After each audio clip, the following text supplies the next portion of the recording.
This channel does not promote any violent, harmful, or illegal activities. All content provided by this channel is meant for an educational purpose only. যে স্বরাষ্ট্রমন্ত্রী এবং যে স্বরাষ্ট্রমন্ত্রক দেশের বর্ডারকে রক্ষা করতে পারে না, যে প্রধানমন্ত্রী নিজেই বলছে যে বাইরে থেকে লোক এসে আমাদের মা বোনদের দিকে নাকি চোখে নজর দিচ্ছে, এটাকে কি চোখ মেলাতা হিন্দিতে কি একটা বললো নাকি শব্দ, আমাদের জমি দখল করে দিয়েছে। ভাই তার দোষটা কার?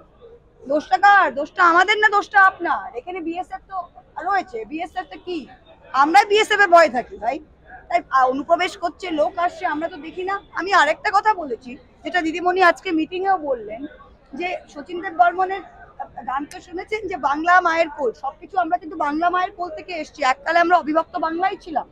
এটা যে হয়েছে 71-এর পরে যেটা এসছে, আমাদের ভাষা এক, আমাদের মানুষ এক। এই প্রথম সরকার যেটা দেখলাম, বাংলাদেশ অনলি ফ্রেন্ডলি কান্ট্রি ছিল। আমরা তো অজীবন এখানেই এই এরিয়াতেই আছি, তাই এখানে আমরা বাংলাদেশ অনলি ফ্রেন্ডলি কান্ট্রি ছিল।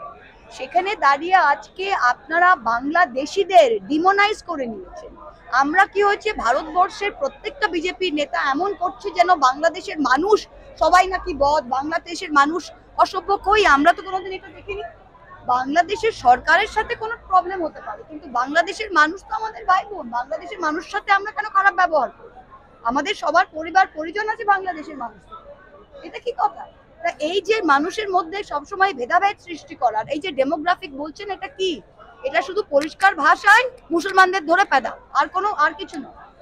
ডেমোগ্রাফিক, যে মিশন ডেমোগ্রাফিক, এই মিশন ডেমোগ্রাফিকের মানেটা কি? মিশন ডেমোগ্রাফিক হচ্ছে হিন্দু রাষ্ট্র তৈরি করো, যেখানেই মুসলমান দেখছো, যেখানেই মাইনরিটি দেখছো, তাদের ধরে তাদের ওপর লাঞ্ছনা বঞ্চনা তাড়িয়ে দেওয়া। এটাই বাংলাদেশি করে আমরা তো দেখছি গুড়গাঁও, হরিয়ানা, রাজস্থান, যেগুলো বিজেপি শাসিত রাজ্য আছে, আপনার কালীগঞ্জ থেকে আরম্ভ করে নথিডাঙ্গা থেকে আরম্ভ করে প্রত্যেকটা দিন বাঙালি ভাষায় কথা বলছো, প্লাস যদি মুসলমান হন, বাস।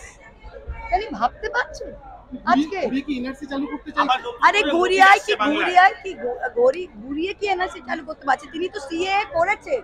সিএ তো এত ঘটা করে করলেন যে সবাই লোক নাকি অন্যান্য দেশ থেকে, পার্শ্ববর্তী দেশ থেকে সব হিন্দুরা নাকি নাচ করতে করতে সব এখানে আসবেন। কই, এনআরসি তো সিএ তো চালু হয়ে গেল, 2000টা লোক পর্যন্ত ইন্ডিয়াতে এসে নথিভুক্ত হয়নি সিএ এর আন্ডারে।